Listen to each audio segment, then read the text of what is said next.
Paiku sare ngal paingal labangal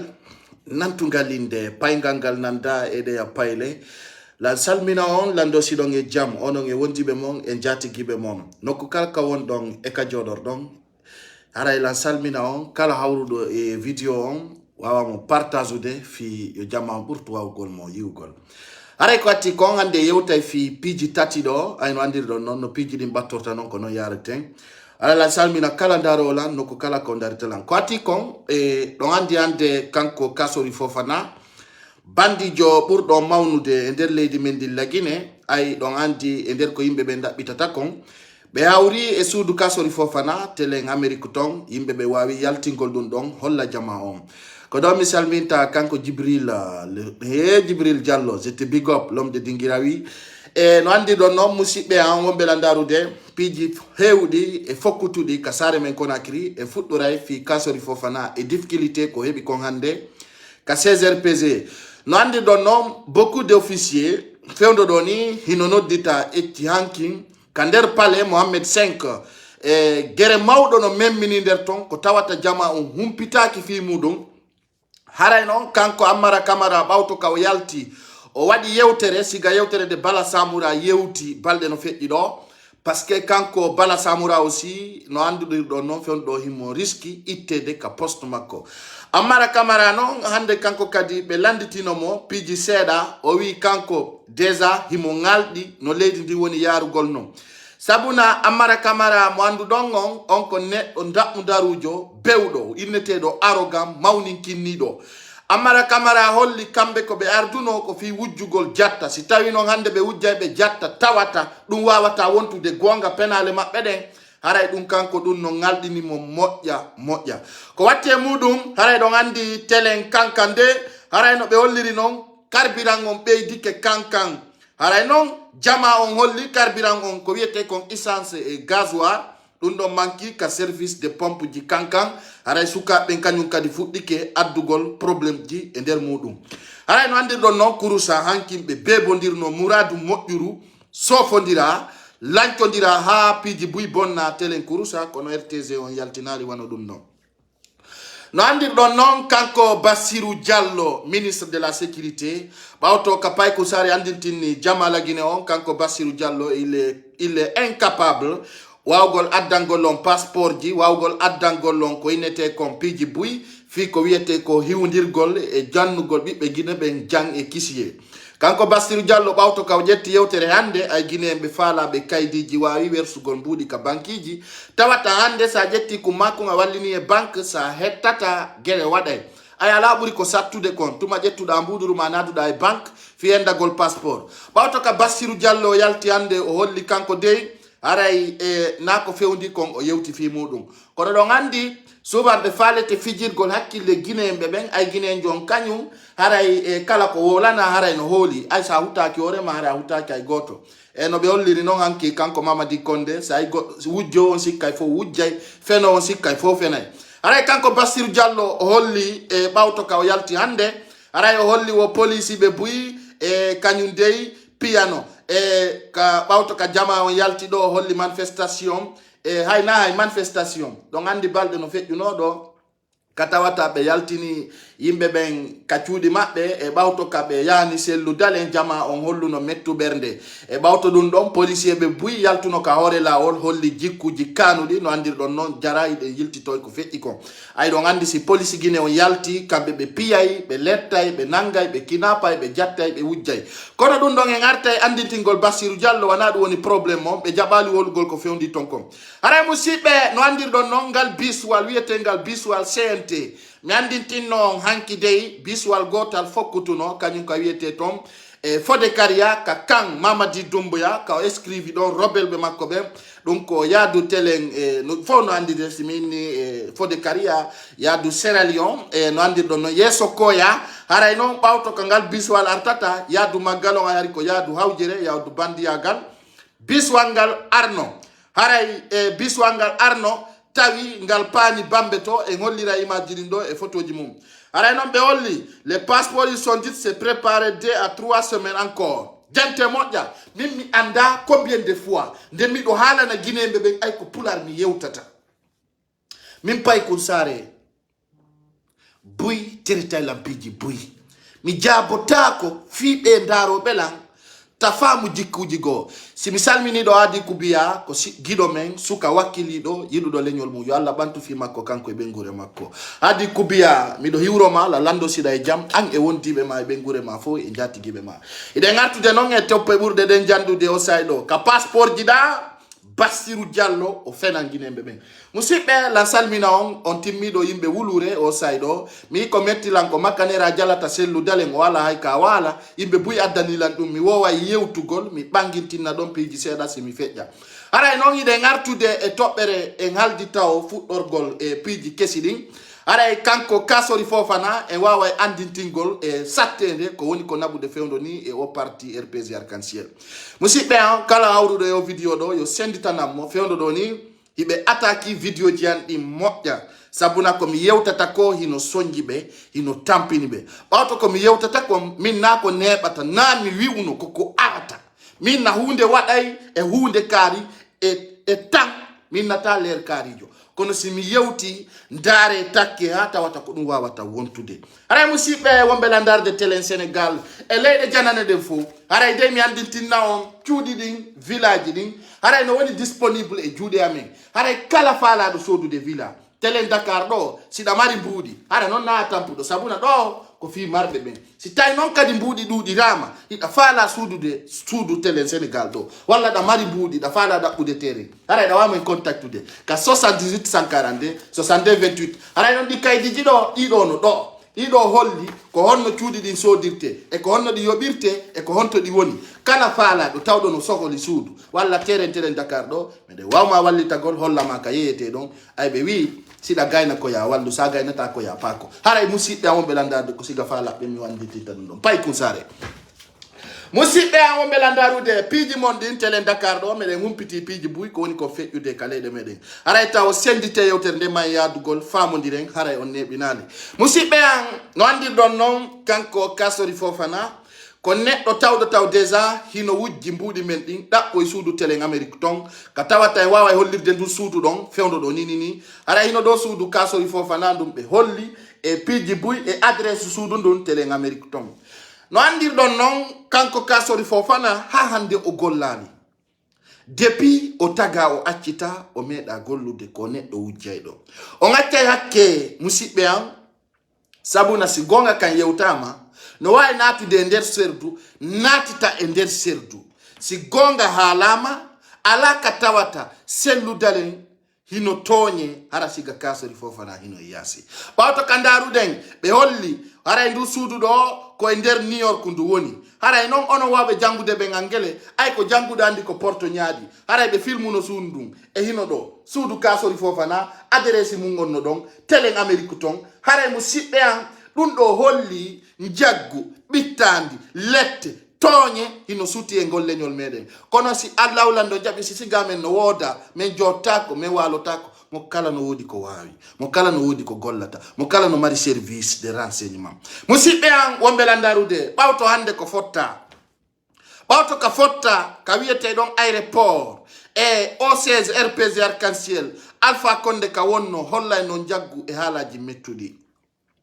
haray hande kanko Kassory Fofana o sikkuno o ñiiɓi o sikkuno haray e koko fulɓe fuuta ɓe waɗete konko ɗum RPG waɗete haray o sikkuno ko argol tunɗañira woɓɓe mbuuɗi jonna woɓɓe mbuuɗi haray sukaɓe murtuno noon sukaɓe murtuno haray ɓe holli ɓe hutike Kassory Fofana ɓe holli Kassory Fofana ardotako ɓe holli Kassory Fofana wawata janfagol mawɓe maɓɓe ɓen honɓe woni ɓen ɓe maninkaɓe ɓe kankan ɓe maninkaɓe ɓe anduɗon kisidugo ha ka yarata no maninka leydi ndin fof ɓen noon kadi holli dey Kassory Fofana ardotako on parti no andirɗon non noon kono yakano ton e leƴƴi buy télé ka RPG Arc-en-Ciel ɓen ɗon holli Kassory Fofana wata ardade ɗum ɓawto noon kam mi ɓeyditata ɗon commentaire seeɗa mi andintinniɓe Kassory Fofana ko neɗɗo bonɗo Kassory Fofana o wujjay o fenay o jattay fof no andi donc e ndu suudu ɗo ɗum ɗo no holli ko Kassory Fofana jeeyi a jinda e Afrique fof yaha e leyɗe ɗuɗuɗe a tawata goɗɗo no wiya ko selludalen dey nokkun kaari walla mo mari suudu nokkel kaari donc ɗum ɗon fof no holli leydi men ndi fewdo ɗo kanko Kassory Fofana mo mari problème ɓurɗo mawnude haray noon sukaɓe no andi ka seedira ɗon ay ɗon andi ko manipulation CNRD o jokki kanko Kassory Fofana haray noon seedano ɗon oto gendarme hewno ɗon seede ko gonga o image ɗo holla yon piiji ɗin haray noon musidɓe an wonɓe landarde lagine hewti nokkugo lagine hewti nokkugo ka tawata ko prévu yarata haray no ɗo musidɓe ayɗo fof no andi ɗo e hino zaɗɗo na kam militaire ni haray hino ɗo wawa yiwde image o moƴƴa haray e hino ɓe wi ɗo ka 16 rpg sabuda ɗo fenade nde marsata ɗo min ko prévu yarete andi min ko ɗum min na mi nanda e ɓe aroton waɗon birdi par ce que ɓen ɓe ƴettata renseignement si ɓe yewta min si mi haali hunde prévu aray no jokki ɗo goto yeddata ka hino ɗo ko ka 16 rpg arc-en-ciel ni ka e hino ɗo koko laaɓi poy vidéo ji ɗin kadi ara e yaltugol ɗo menen birdi ala e golle amen ɗe menen ɗo si min yalti min andintinnayi jama on e hino hunde nden e hino sayi ko de waɗi e nokkel kaari e hino photo ɗo wana kam police ni ɗo wana kam militaire ni ɗo ka 16 rpg aéroport haray noon Kassory Fofana ko hoccoranan kufu num o sortori toon haray conférence de presse on latanoki pirano to sukaɓe wi faalaka mo o perdini ɓe confiance o haray ɓawta ko ɓe holli kamɓe sukaɓe ko mettiɓe haray Kassory Fofana e zenɓe ɓen ka rpg arc-en-ciel haray ɓe demandi à la immédiat c'est à dire ko ɓuuri yawde fiyo Kassory Fofana itte e hoore parti o haray ɓe holli noon ɓe ala confiance e Kassory Fofana haray Kassory Fofana ɓe wonanamo ɓe wonantamo ɓe faalaka mo ɓe faalaka fi makko o ardotako ɓe holli ko neɗɗo gujjo ko neɗɗo hulɓiniɗo ko neɗɗo wonɗo dangereux ko neɗɗo tawowo hino woni grave ko neɗɗo tawowo hino hulɓini musidɓe an wonɓe landarude e gartay e toɓɓere ɓurde nde yawde haray katte nder palais Mohammed 5 ka nder palais Mohammed 5 ɗon andi ka pale tawata fewndo ɗo narcotrafiquant fottay ɗo yeyoɓe dorogu haray e nder muɗum ka bandi woni wonyande go soƴay musidɓe an en heɓi golle temmere ɓernde nder ton no temma ka yaasi wata yaltutude sakko goɗɗo ñawda haray fewndo ɗo mbuuɗi no ƴetta ka nder palais Mohammed 5 mbuuɗi ko ɗum woni budget caisse noire ka Mamadi Doumbouya humpiti ɗum o ronku andude siko ley o woni e siko dow sabuna hay mo yowi gikke e ɗin mbuuɗi e nder ɗum kanko Mamadi Doumbouya ayɗo andi mbuuɗi ɗin no wujjira non Ammara Camara himo tawa ande on ɓuri sattude ko wiyete kon homme de confiance ko wiyete ko homme de confiance hino rondi masibo ɓe neɓi o wiwde Mamadi Doumbouya no ƴetta notage Mamadi Doumbouya hino ɓitta Mamadi Doumbouya ɓe sanzi lawol makko ngol Mamadi Doumbouya ɓe jiɓiti contour tournant makko on min noon si ɓe habbi en ka tournant enen en continue à tout droit ɓawto ka humpitiɗen ɗi mbuuɗi wujjama Bala Samura o waɗi piiji buyi taygineɓe ɓen no landito ka nder capital Conakry wallay billahi ko meeɗa wolude Bala Samura hakkenna ko o bewi ay o hendike mbuuɗi o arayno e supermarché ji Conakry ɓe baara hay taxi motoɓe ɓe simo feƴƴude a sikkay ko kanko woni président leydi ndi ha wonde nde Bala no feƴƴa sina yiw pikopal no windi gendarme ɓe sikkay ko Mamadi Doumbouya ka capital Conakry simi fena e lande ɓe place Diamanta ka supermarché ɗon simi fena e lande ɓe kippe centre métaire ɓe haalanayi e ɓawto komi yewtata ɗo piiji ɗi mi hendi kanko Bala Samura e Ammara Camara e o wiyeteɗo le chef d'état major Coulibaly ɓeɗo yimɓe tato ɓawto ɓe détourni mbuuɗi buyi ɓe jikkini Mamadi Doumbouya tawata alaka o fesa ay ko sigamen o hollitata kanko Mamadi Doumbouya hande o nodduno Bala Samura ay ɗon andi ka nder leydi men lagine e nder leyde ɗen fof gendarme wata wadde coup d'état kono hande a yiya Bala Samura himo addu de teniji en uniforme Bala Samura ma collaboré société wondo e Turquie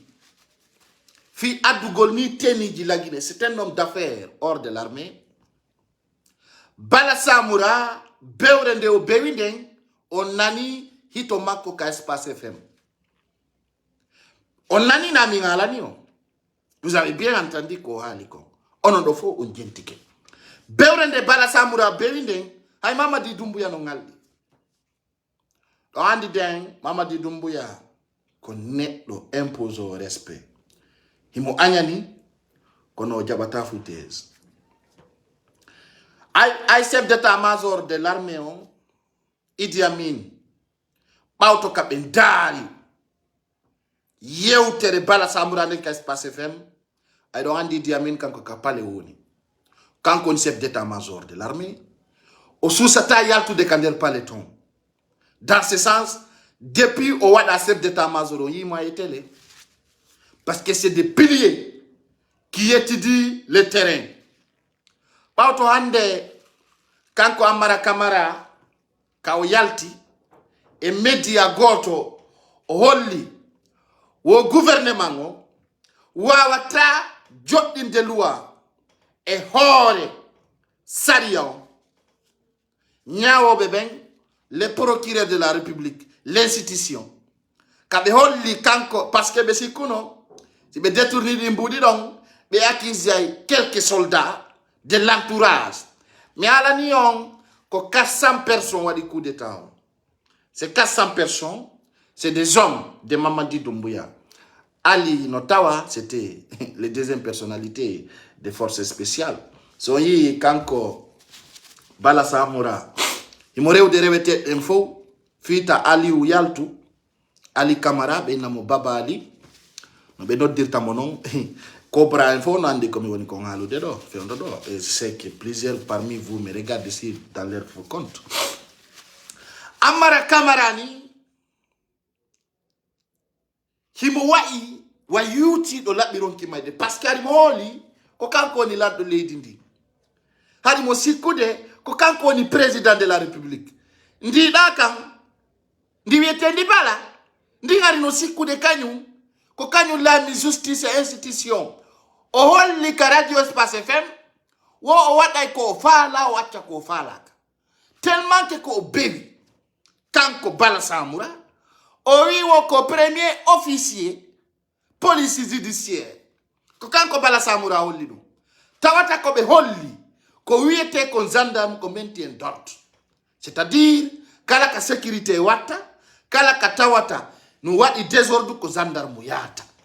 ko honno Bala Samura permette to wigol kanyum ko premier officier c'est-à-dire ko do woni ara ka woni chef d'état-major de l'armée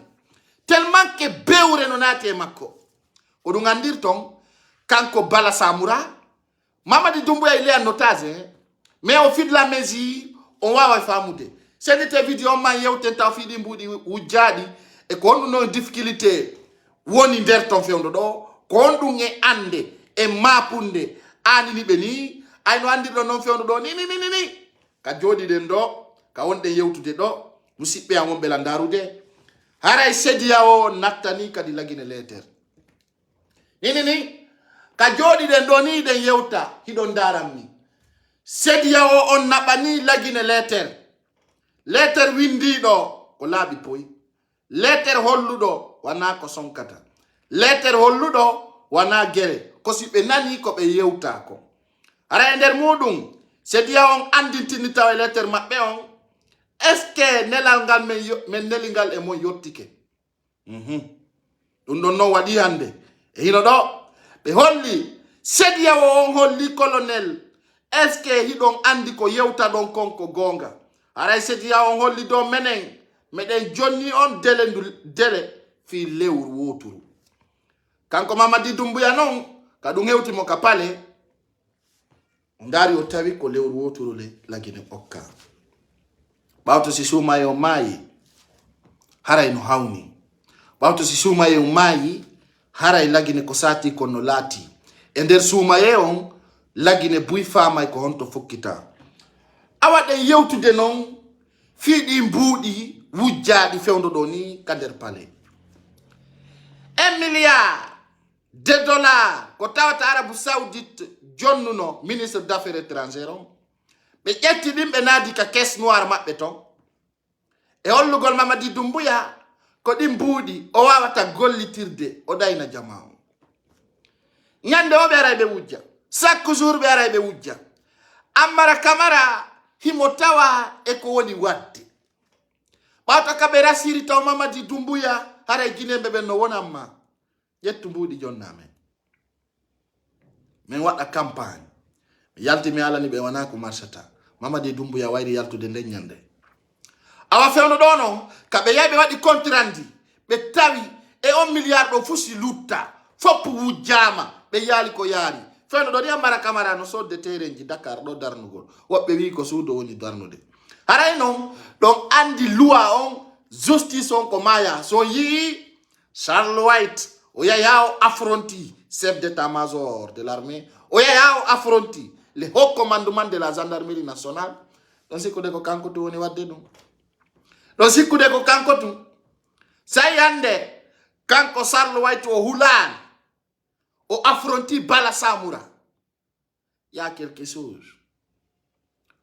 o reculai o wi mi reculta mi démissionnata o landiki ko woni ɓaawo mais y a quelque chose kono waɗi a o yi o reculta kono waɗi a o inni o kadi mi yiltitorta ɓaawo sabuna kanko mo andi ko andi ko ɓawto noon kadi mbuudi ɗon hettoto ay ko maɗi hetto kanko noon Bala Samura ko complice Ammara Camara ko complice so yi hande e nder wonɓe ɓen ka pale ton fof ko Ammara Camara tun defandi Bala Samura Ammara Camara tun parce que ko complice kanko bandijo Ammara Camara e Koulibaly ɓeɗo hiɓe trasude ni comment faire un coup d'état Ammara Camara Koulibaly e honno wiyete ɓe ga Bala Samura ɓeɗo tato hiɓe faala comment faire un coup d'état ala immédiat ko ɗum fokkitini Conakry on yiyay noon ko arta ko jonnon e nder ɗum ɗon Ammara Camara no ɓaawo ton si ɗo wattani yila hande kadi ɓe alamo jonnude hay parole ko Ousmane Gawal tun woni porte parole de gouvernement honde wayri ɗon yiide Ammara Camara no waɗa décret fi présidence no wodi piiji ɗi tawata mi yiɗata yaltingol fewndo ɗo Ammara Camara ko honde wayri ɗon yiide mo wowla honde wayri ɗon yiide mo haala o wayri haalude mi sikki ɗum waɗi joni 2 mois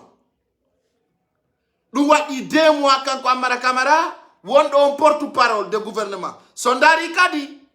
signature signa ɗon fiyo Bala Samura suspende wana kanko Ammara Camara waɗi mum fewndo ɗon e Bala Samura ka woni ɗo ni hari o waɗi institution makko hoore makko e ka gendarmerie o ƴetti ay waɗoɓe porte parole tawata si Bala Samura kina pi goɗɗo ko gendarmerie on wowlata na des journalistes la ilaha illallah Muhammad rasulullah sallallahu do ɓeno rondi bewre ɓeno rendi bewre hakkunde yalla ɓe way he Bala Samura hari o waɗi ka gendarmerie mo mari porte parole tawata si ɓe kina pi goɗɗo ko gendarme on tigi e hoore mum yaltata haala na RTS ɓe filmidira ha ɓe gana ɓe posta ka page maɓɓe on famine dans ce sens fewndo ɗo ni hari Bala Samura no demandi teniji Turki aray lagini de tenue militaire kombana woni ɓaawo mum ko wiyeteɗo Koulibaly kanko Ammara Camara e kanko Bala Samura ɓeɗo tato hari ɓe décidi ala immédiat waɗugol coup d'état parce que ko ɓe faala kon ala marsude et il prend andi ɓe ƴetti Mamadi Doumbouya comme avant et n'oubliez pas c'est lui qui vous commande c'est lui votre supérieur hande e Bala Samura ko yalti kon fo est ce que ɗon yiyamo wowla yewtere ha o teddina kanko Mamadi Doumbouya. Vous avez une fois vu? Donc, Bedo, Tatou. Hay e recruter Mboudi. Beneni ya ifite niji. Fino benangira Mamadi Doumbouya. Sino watani ila, Bala Samura, bauto kami yewtinde yewtere video jam fet yudi, nyande fête de femmes, benodu no Bala Samura, beni ko yoaro otauta fika fête de femmes, wadu gol sambulan tout va bien, et on sait que ça va pas bien. Jono nenga de yewtu gol fidi Mboudi wujjadi fewndo do. Di Mamadi Doumbouya menace ministre Bebui. Mamadi Doumbouya hino menace fewndo do ni ministre Bebui limozu golbe. Itabe ka poste jimabe. Itabe ka programme di Mako. Parce que Mamadi Doumbouya, maintenant, il veut reculer. Il veut aller en arrière. Parce que aux familles, nano o mijorino woni yarude. Ko halana no ko be fenanimo. Il a trahi, il était trahi. Donc dans ce sens, on veut à la immédiate de lui éliminer. Johnny non ngender programme on non arde. Boudi di Mamadi Doumbouya ndi di woni capable tapu gol. Et on continue à regarder parce que militaire Bebouya ande no mari arme secours plusieurs. Et si Bala Samura andi Mamadi Doumbouya remplace ay mu goddo ko don no yoton filmo. Ko do yoton filmo. Ay le Bala Samura o wawata zerude le haut commandement de la gendarmerie. Oyi o wonno do directeur de la police. Oyi be itimo be remplace ay goddo Bala Samura parce que hande Mamadi Doumbouya noddu no Bala noddi kanko Amara Camara noddi Sarl White Bala Samura no natiri o traiti kanko Sarl White le procureur de la République bébé o wada watti hore ma bobo ko do woni misi mi wujji ko ya fanko o mi ngawata lan ombude hunduko parce que ko Mamadi Doumbouya apimo auto ka Idi Amin hun petit piji bu so ya affrontement on wadi on andi hanki be nabuno police eza yimbe gendarme watti be teni police ka kanko honno wiete Sarl White piji di yalti ka social media jama on hali et c'est des sources claires be jatti automako ko bawto dum ko wadi be noddi mo be nyo ka pani kanko Sarl White parce que hanki der jama on Bala Samura des hatta Bala Samura ya waru gol mo ko parce que be andi so wara mare ko Bala Samura wari mo ko du wadi ko huli madu hanki waltatano o elmino yali kanko Sarl White no ande do non Bala Samura unité ji makko din kala mo be areti be bebi na yon tigi vrai woni mawdo woni payko woni debbo parce que donc andi fewndo do ni ko buri mettude jamao hinon do ko humpitaki kanko Bala Samura aydi mbudi do wujama ka pale do non mi do fala yo senditanan fiyo Mamadi Doumbouya nanu ay himo andi komi woni ko ngalde do ko gonga ka maison centrale balde no feddiro kanko Bala Samura hakkudanye Allah yo yaw Orlando si tawi caméra de surveillance hino kander maison centrale yo yaw Orlando kanko Mamadi Doumbouya si tawi kanko Bala Samura o jettali caméraji o yani les petits forces spéciales, commencez par le colonel Ali, parce que moi je lui dis c'est un colonel. Si tu as eu Bala Samura ya Ali pieds ou golbe, Bala Samura ya dit, et camarades, et dizaines de pick-up de gendarmes, on a dit d'Inderton et 10 personnes, au Alika salle d'attente, au Nodide. Oh oui, yobe yaltir goto de reconnaître que be wudimboudi. Bien entendu, sabuna kanko Bala Samura ni andi be wudimboudi ton. Kono si dingi mati don yalti, ko dun don jama hil noto e mum. Kanko Bala Samura o yetti pick-up, 10 pick-up on a dit 10 personnes. Kander maison centrale. On note di pay ko fop ka force spéciale, c'est des jeunes. Au film on y a reconnu sous les wujimbu kader palais. Ayono doy ali ni yaltata. Ali ni kanyu yaltata. Bala Samura wata mu piye zude. ali andintini mo kander seliton taw yejjutu ko gendarme jo ali wani mo rappel en ordre na fimi do ka prison comme supérieurement ka armée yurmi lan ka berdia yurmi la moya ça m'a fait pitié dans mon cœur parce que si mi anditi c'est-à-dire l'engagement qu'Ali a pris devant les Guinéens, Mamadi Doumbouya doit réfléchir. Sinon, tu risques de finir mal. Tu risques de finir mal. Partage dans langue au parti là. Aïbala Samoura a filmé certaines personnes. Ali a refusé catégoriquement d'accepter la manipulation de Bala Samoura. Nous regardons Bala Samoura.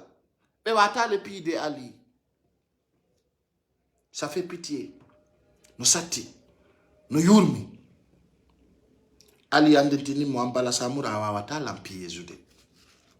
Midite Bala Samoura. Yo yetu caméra diaka maison centrale. Ka tawata. Ay himo witi ko ho commandement de la gendarmerie nationale. Oya o film abego ina be reconnaissance no wujimbudi. Et ni reconnaissata. Et bien reconnaissant. Bala Samoura a insisté pour que yo ben donc reconnu suko be wada. Et be wata. Mais Jabali Ali Sali. Et pourtant ils sont au courant. Ils sont au courant. Tawata no sati. Hino meti. E bauto dum. La bani on hande. Fidi mbudi wujadi do. Problème impose to woni der leydi ndi lagine.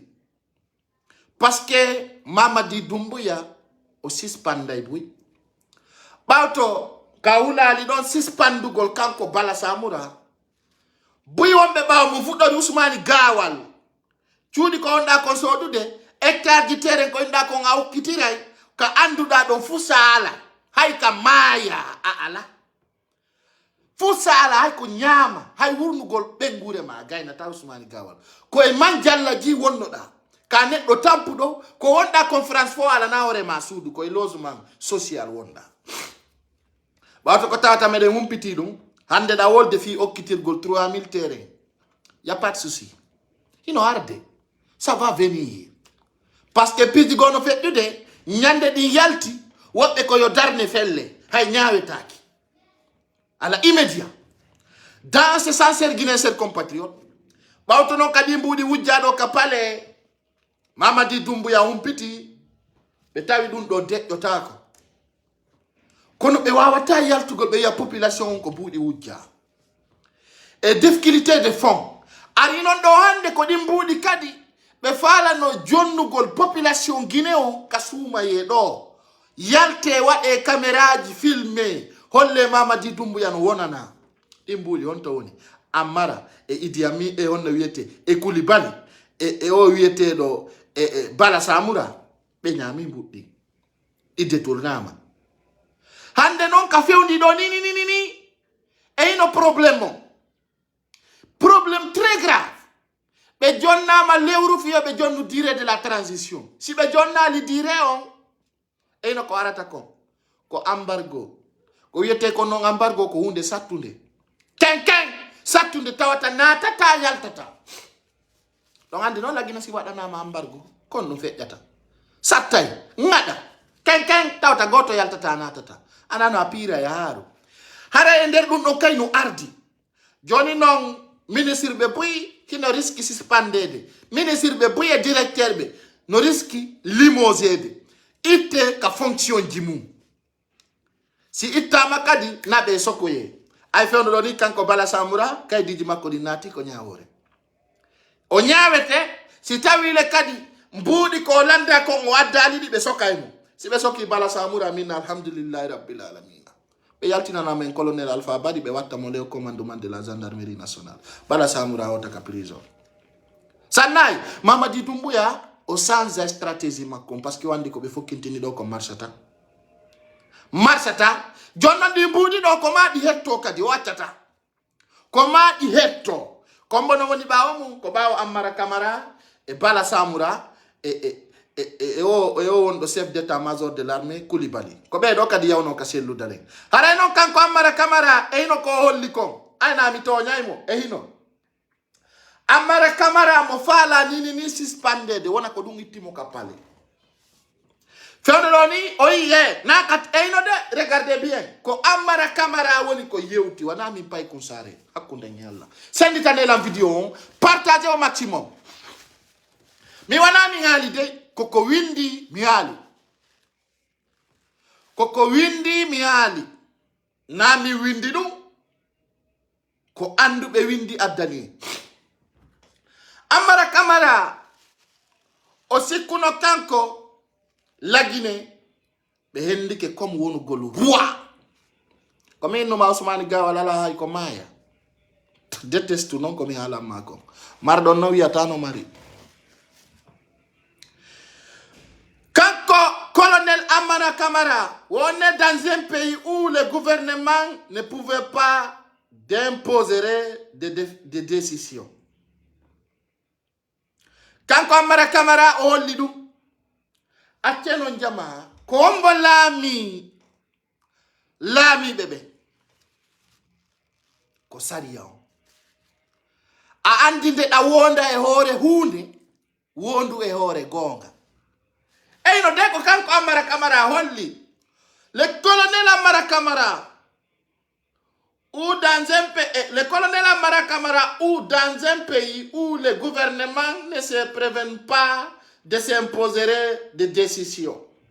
Bien entendu, Menen Mamadi Doumbouya, oui ou non, le 5 septembre. Quand on dit c'est la loi ou c'est la toi, min comme yandi tung. No wontiri wo ay tun jama o fami ko mi halata ko min mi sokkaji wude goy hidon famu de komi woni ko ngalu de ka si don famu de andinela ka commentaire yo oui ay mi ngaccio ngala nano français sino nande si nanal mi si fulbe be nani ko fewndi ko ara berde anno wali akki mi yarata on dia ha commento oui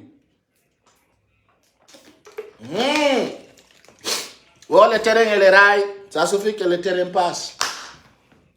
hidon nande komi woni ko ngalde il don't famu de kadi. Si don't famu de commenter tout oui fait. Ah, l'année. Mais si don't famu de ono yette bari yette so, yette jallo yette sal. Si don't famu de yette ba, yette wo. Si don't famu de min ko wona ko ngale de haray. Andi be wi. Ko yo famu ben famu to. Mi si don't famu de gware de famu dirde. Ah wala ni, ma yande. Kanko Mamadi Doumbouya. O wi no le 5 septembre.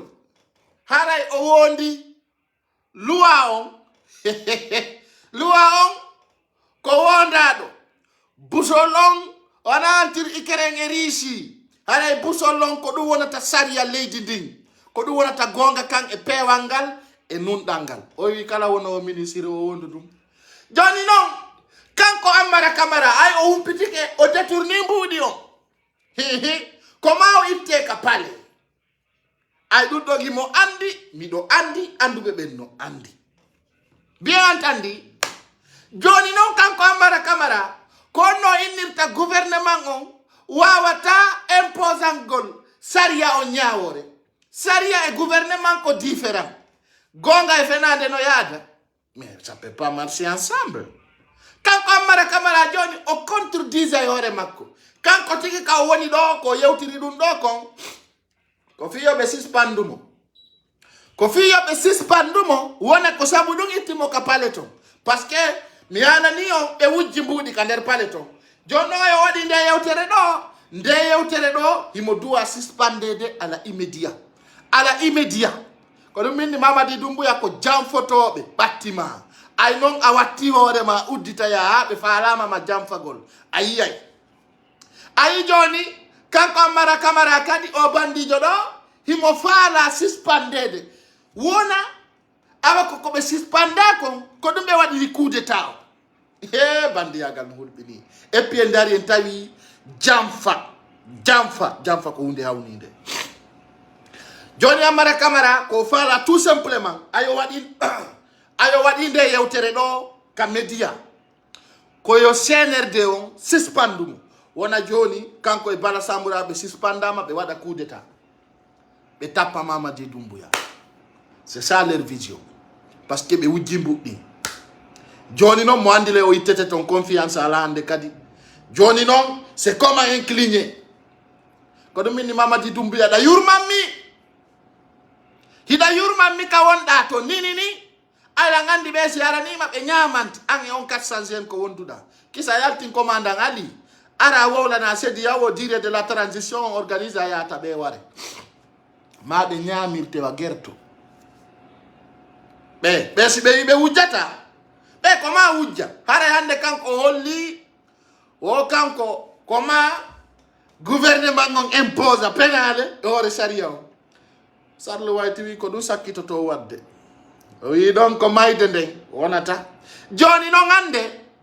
citoyen on fof mouvement ji ɗin fop no wonani Sarlu White kala ka men minora Sarlu White a raison fuɗɗori o wiyeteɗo foninke menge kala mouvement wonɗo lagine no wiide Sarlu White a raison si ɗum ɗon le jisama haray mama on colonel Bala Samoura o waynodiri e au commandement de la gendarmerie il n'est plus légitime haray kadi ko ɓuri mi welde affaire on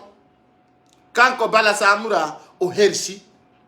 et je suis très content hay luttiri ni ɓernde an wali ke Bala Samoura parce que ɓe holli matine rien tien vaut rien ça me fait plaisir ɓe holli ka zéro ɓe holli tu ne paies rien du tout tu es zéro tu fais même pas partir des forces spéciales ay onon armée nafiki on koni fi mon o wata ñande halana no ɗon gona armée guine on fo waɗi coup d'état on holanoki joni noon a deko nay tungo yowtama tine pli haray ɗin mbuuɗi noon wujjaɗi ɗon haray jama on holli yo ministre ɓe ɓen foppu yo randuɗi Mamadi Doumbouya ɗo lan andi so randalɗi on foppu mon o limosa on o watta woɓɓe goo donc ɗum ɗon ko hunde wonde très clair et franc si ɗum gassi musidɓe on ɓela darude hiɗen yawde yewtugol fi Bassirou Diallo mi haalani guineɓe ɓen mi jeeji ɓe kono andi weelaɗo anda ha ɓutta si mi yon mi ngalɗa e Bassirou Diallo haray min pay ko sari mi woli fenade ɓawto ka Bassirou Diallo andi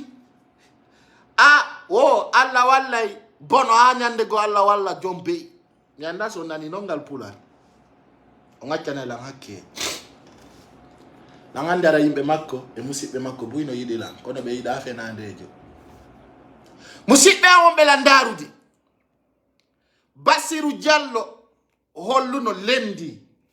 le 28 ndu lewru meɗen ɗo passeport fuɗɗitoto ka leydi men min pay kunsare mi andintinni on ko fenade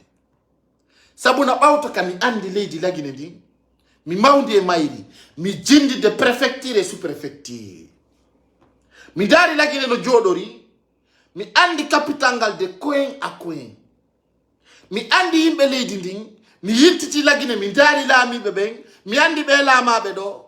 mi tawi lagine hani hino yereta yo Allah bantu fi leydi men ndi yo Allah waɗa sellu laamo amina sabuna si tawi fenowo laamike ma a ngalɗay kono ka tawata guinéen ɓen ɓe wawata faamude fewno duwa faamede ɗon ko tuma feƴƴoy woɓe anda kaari haaluno no yurmi haray ɓawto kaɓe holli hande ka journal RTG wo passeport ji ɗin kadi wo ko ma 2 à 3 semaines wo ko ma jonte ɗiɗi ou jonte tati bien entandi si passeport ji ɗin hetto minni on ko fenade ɓawta kami jogiti kaydiji holluɗi lagine no hettoya passeport ji yaroji ɗin lagine ay ko biométrique ko passeport ji waɗaɗi piis tawata kala ka yawɗa on passeport ɗon ko ma ɓe anda ko honto jeeɗa e ko leydi honde iwruɗa ko ɗum waɗi si ɓe waɗi piiji ɗin fof hande piis dans ce sens min miɗo anduno Bassirou Diallo o wawata kono ay hiɓe faala mbuuɗi mon ɗin tawata hiɓe faala kaalisi mon o onon guinéen ɓe faala ɓen kaydiji mbiyen antandi ko ma ɓe manipula on wa bouton minni on passeport heɓota ko matoto minni on passeport heɓota ko dabondi minni on passeport heɓota ko e commissaire de police fo no andi lagine nanda e ɗiya leyɗe fop lagine passeport ko nokku gotum hettoto ko koleya Bassirou Diallo ande ko tongo yaari ka o wawano mo landitagol a Bassirou Diallo ko wiwnoɗa men ko si min yahi matoto min wersi mbuɗi e banque wiyete ɗin e Ecobank min hettay passeport ji amen ɗin hay landitoɗon mo ɗum joni ɗo kadi ko manipulation ɓurɗo wonde grave 2 semaines à 3 semaines hara on wersi mbuɗi ka banque ha heewi hande o yahi e ino kanko Bassirou Diallo ko holli o wi min Bassirou Diallo ministre de la sécurité ay wana fi passeport ji ɗin o haali ko fino yimɓe dandinirta o wi policier ɓe ɓen ɓawto ka selludalen yaltinaka makko jama o manifesti o police boy barminano o watti ɗon yewtere o wi kanko si jama on tappi policier yo police on yetto o si tawi population on individuel felli policier yo policier ɓen yotto o ko ministre de la sécurité on no o ɗo no ɓuri mi haalani on Bassirou Diallo o no ɓuri Albert Damantan Camara nane moƴƴade par ce que mo andi si 3 semaines on timmi passeport ji ɗi hettaki ha jama on yaltay ka lawol de e waɗa le maintien d'ordre ele si tawi jama on wersi pettiji maɓɓe ɗin fi passeport ji maɓɓe ɗin ɗi hettaki ha allahu rabbi nane dey yewtere nde geray dey ayo wawata wiide lendi le 28 passeport hettoto o ara kadi ɓe wiya jama on ko dans 2 semaines à 3 semaines ɗum wata wonde ɗum ko penale non ça ne marche pas comme ça ɓawto noon ɗum noon kadi on ki marchude kanko Bassirou Diallo addi e konguɗi mulɗi wiigol wosi population on tappi policier on ko yo policier on yotto o leydi fokkiti nokkugo oli wo ko légitime défense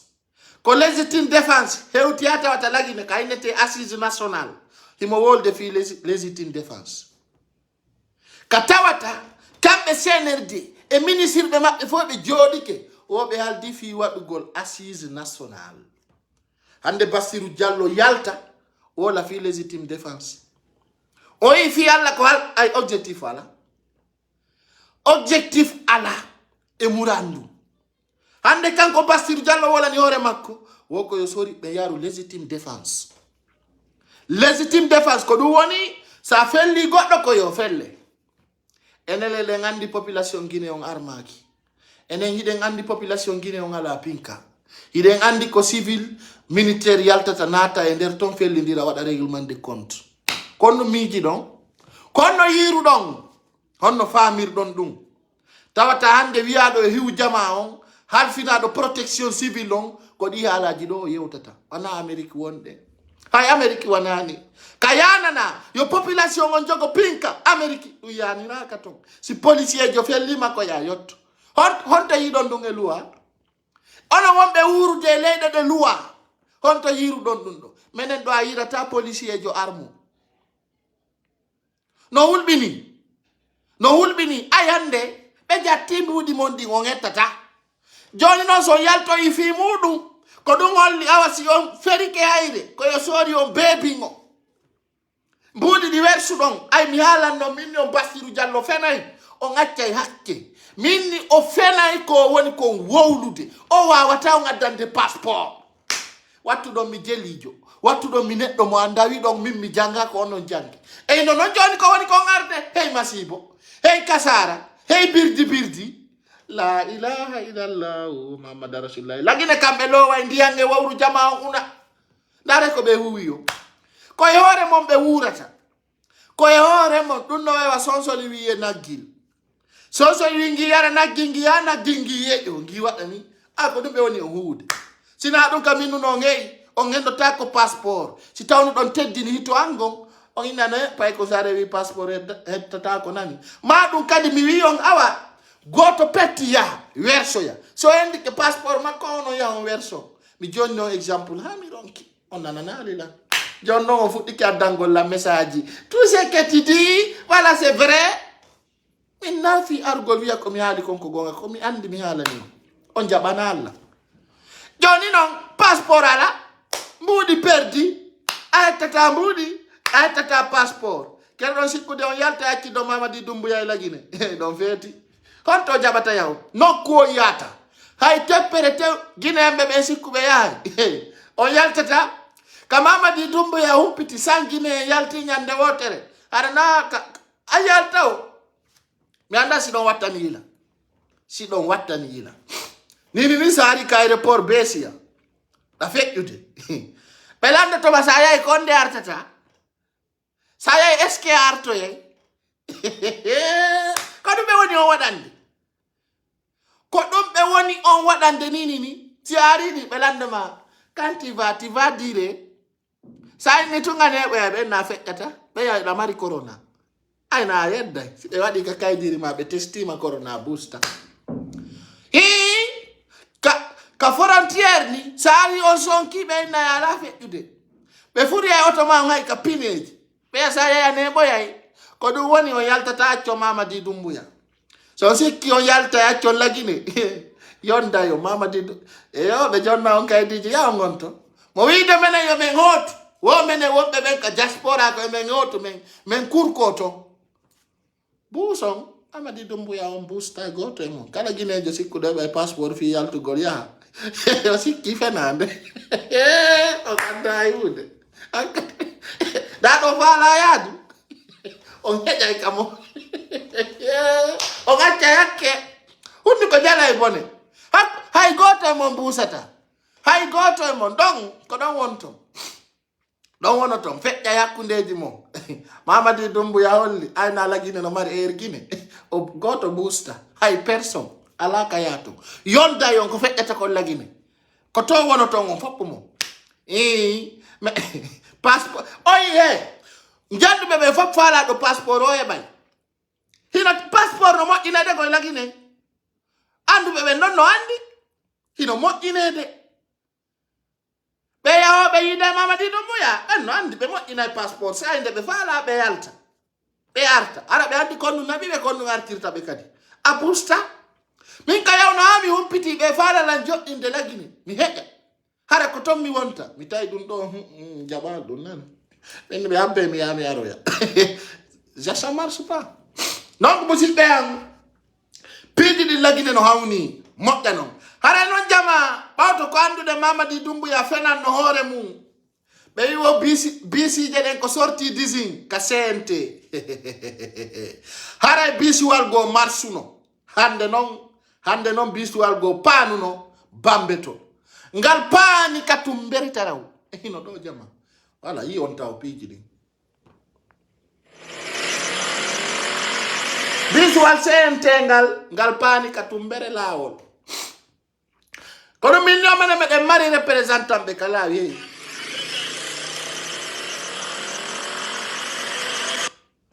ka tumbere laawol biisuwal ngal paani e hino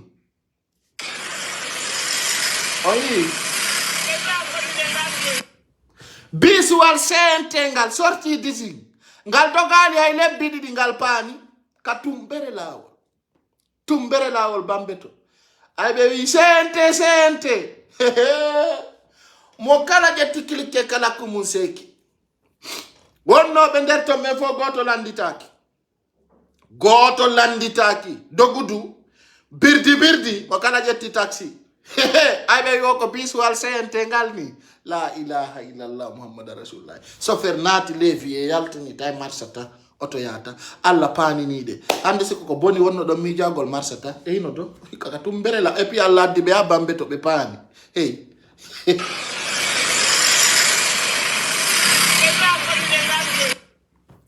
oyi ara miɗen hollude on kadi ko feƴƴi concours sa jama piiji ɗi min ko preuve ko feƴƴi concours sa nani laare ɗo hey ko kurusa ni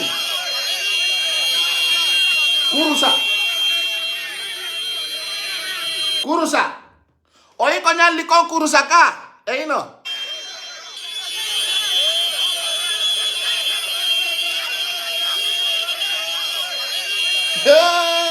la ilaha illallah ero kan hala sama kala lagine kam manifestation jidin fuddi kanani kono ay tunna pullo manifesti do goto waretake haray musibbe am fulbe e ko torondirden ko wongol digne jogoden ko marden ko jogodon ko wawdon kon wonen ini hedito don information jamen din yaden famondiren accon yaden famondiren musibbe am fulbe tay jabu hande kadi be rewna en ka be faala to rewen enen e lawol gol anduden gol weltanuden hore men e andi ton ko dum don wawata en wallude moƴƴa ko si on heditike info jamen din on senditidi haray musibbe ko dum don gaynata ko dum don wawata wallude haray musibbe no andirdon non fewdo do say do kanko colonel Bala Samura dey haray piji makko din no hawni no woni grave kanko Bala Samura no riski kaw itta e der do balde haray piji din do ko wakkilagol haray hiden weltani mabbe ben fuuta weltani sukaben weltani sonnabe ben weltani union jidin weltani kadi ko tawata be yimbe tawobe e no sendutude di video ji jama hawra e majji be tajobe tokka kadi meden hediti yon mi don gollude donc mo kala way fe inirde yewtere den non wombe kadi fe inirde ka groupe ji WhatsApp wombe wadde piji buy tawata do ko fino yewtere den fe ira jama humpito haray ko andintinte do Basiru Diallo fika passeport ji don haray marno be espoir yobe andu dum don wata wonde no mi andintinire non kadi ko feji konka 16 PG e mbudi wujjadin ka pale di people haray fewndo do e piji din kay sattay la andi jangu wado haray piji bukadi yalti kasare men konankri haray non ta bernde ay goto bonu si Allah on jabi hikka sattay ha mi hala na on do yewtere nde mi meda yewtude maro nongo sengo do wona hakkunde men enen be wonbe do sellu dalen aytun o yaltinama kam makko suudu ndun libama min haali o naati e suudu dubandu galle makko personnel den ko Sekou Touré ya mare no mawndito no mi wi ari be bari sellu dalen o yaltata ka makko do men innan o yalto dabba ko wona o jabata et puis kadi be ari be lanki be munci be piiti fita wartu don ay non be yaltini don sellu lozuma makko ka o yobata don ko Sekou Touré a jode hedo don be wo mo yalti e suudu ko e suudu na taka mo wari manadata ma yite onadata ma kadi aljanna kono ka be libi don ka sellu dalen mi haalum den nyande minni Bala Samura fima on yanay fima on pitoto minni Bala Samura fima on lancoto lagine an e teddungal e armation e birdi ko de nyande wayrata je l'avais averti mi innimo kanko Sarlu White minni si tawi a jodi ke ha sellu dalen to nyama a hebay problème ka gollema minni kala waɗunoɗo fiyo sellu dalen hersine yo innine yo ɓe tunimo on tigi naɓata ko laaɓi par ce que a toño sellu dalen ko selu mo daɗa on landotono ko fiyo no Alpha Condé selirimo hande no Amara Camara ko wiyete kon Coulibaly e Bala Samura e wiyete ɗon kadi Sarlu White ɓe no maapi e nder lagine e on sahi sellu dalen no jinda ga e leyɗe donc sellu dalen hande kadi haji makko ala e birdi il est calme tranquille taw yawe koye media way fenande yo jokku haaju makko o jodo edo ko mi ande titta tungine embe be ay tun be libi ka sellu be piti be yaltinimo o yaye lozuma hakkundange Allah o nato ya Sekou Touré ya mi karewetewo no gerdetewo no yaratawo do e 2024 ara sellu dalen no derto jode edo don hara ko dum musibbe mi mari ko mi ande tinna mi o saydo soyez dignes, soyez des hommes très matures, très intelligents.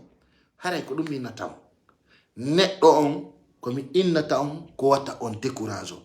Mi hala na on do ko remarquable sellu dalen. Nyande kala be wi fi sellu dalen on danike. Bimbi de nyande fi makko jaway ha mi andasi don wattani leydum. Imbe be wi elibi ka sellu fi makko lanni futti hande kadi CNRD gere ko fala. CNRD be puccio diraton der nini be bebo diraton fi sellu dale yanata si alla libali hunde yanata andi ko benta ko e pular